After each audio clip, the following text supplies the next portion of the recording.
नमस्कार, मी नाना आहिरे. आवाज in news Marathi चॅनलमध्ये आपलं सर्वांचं स्वागत करतो. बघूया आजची ठळक बातमी.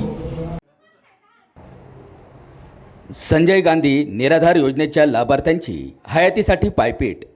नांदगाव तहसील कार्यालयात वृद्धांची गर्दी. शासनाच्या संजय गांधी निराधार योजनेचा लाभ घेण्यासाठी वृद्ध लाभार्थ्यांना कडक उन्हात पायपीट करावी लागत आहे.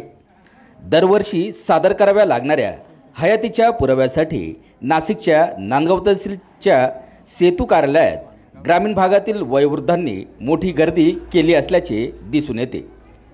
लाभ सुरू ठेवण्यासाठी दरवर्षी हयातीचा दाखला देणे अनिवार्य आहे.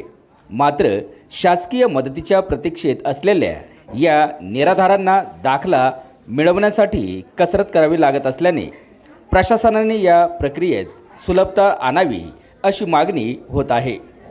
आवाज एन न्यूज मराठी, नांदगाव, नाशिक.